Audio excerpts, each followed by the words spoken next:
السلام علیکم ورحمۃ اللہ وبرکاتہ۔ جمعہ مبارک۔ نبی کریم صلی اللہ علیہ وسلم نے فرمایا کہ جب جمعے کا دن آتا ہے تو فرشتے جامع مسجد کے دروازے پر آنے والوں کے نام لکھتے ہیں۔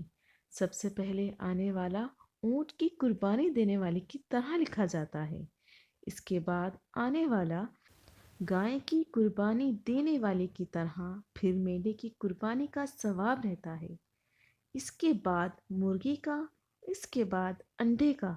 لیکن جب امام خطبہ دینے کے لیے باہر آ جاتے ہیں تو یہ فرشتے اپنا دفاتر بند کر دیتے ہیں اور خطبہ سننے میں مشغول ہو جاتے ہیں۔ ایک شخص جمعے کے دن مسجد میں آیا۔ نبی کریم صلی اللہ علیہ وسلم خطبہ پڑھا رہے تھے۔ آپ صلی اللہ علیہ وسلم نے اس سے پوچھا، کیا تم نے نماز پڑھ لی ہے؟ آنے والے نے جواب دیا کہ نہیں۔ آپ صلی اللہ علیہ وسلم نے فرمایا کہ اٹھو اور 2 رکعت نماز پڑھ لو۔ ہمارے یہاں ایک عورت تھی جو نالوں پر اپنے ایک کھیت میں چقندر بوتی۔ جمعے کا دن آتا، وہ چقندر اکھاڑ لاتی اور اسے ایک ہانڈی میں پکاتی، پھر اوپر سے ایک مٹھی جو کا آٹا چھڑک دیتی۔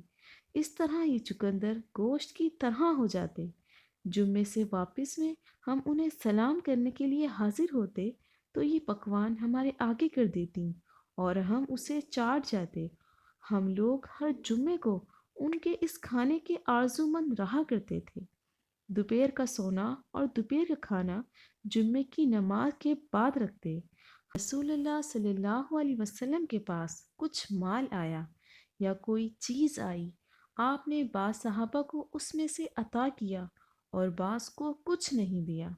پھر آپ صلی اللہ علیہ وسلم کو معلوم ہوا کہ جن لوگوں کو آپ نے نہیں دیا انہیں اس کا رنج ہوا، اس لیے آپ صلی اللہ علیہ وسلم نے اللہ کی حمد و تعریف کی اور پھر فرمایا، خدا کی قسم، میں بعض لوگوں کو دیتا ہوں اور بعض کو نہیں دیتا، لیکن میں جس کو نہیں دیتا وہ میرے نزدیک اس سے زیادہ محبوب ہے جن کو میں دیتا ہوں۔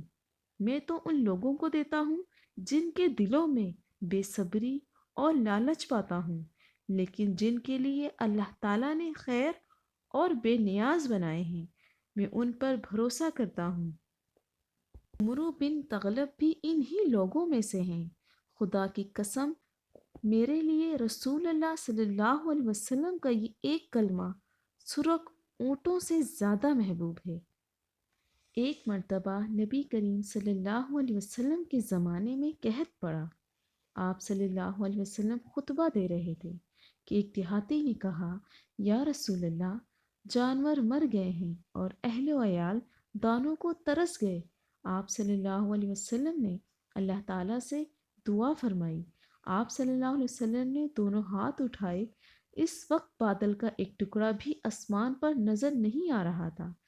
اس ذات کی قسم جس کے ہاتھ میں میری جان ہے، ابھی آپ صلی اللہ علیہ وسلم نے ہاتھوں کو نیچے بھی نہیں کیا تھا کہ پہاڑوں کی طرح گھٹا امڑ آئی، اور آپ صلی اللہ علیہ وسلم ابھی ممبر سے اترے بھی نہیں تھے کہ میں نے دیکھا کہ بارش کا پانی آپ صلی اللہ علیہ وسلم کے رش مبارک سے ٹپک رہا تھا۔ اس دن کے بعد متواتر اگلے جمعے تک بارش ہوتی رہی۔ دوسرے جمعے کو یہی دیہاتی پھر کھڑا ہوا اور عرض کیا، یا رسول اللہ، عمارتیں مدھم ہو گئی ہیں، جانور ڈوب گئے۔ صلی اللہ علیہ وسلم، ہمارے لیے اللہ سے دعا کیجیے۔ آپ صلی اللہ علیہ وسلم نے دونوں ہاتھ اٹھائے اور دعا کی کہ اے اللہ، اب دوسری طرف بارش برسا اور ہم سے روک دے۔ ہاتھ سے بادل کے لیے جس طرف بھی اشارہ کرتے ادھر مطلع ہو جاتا۔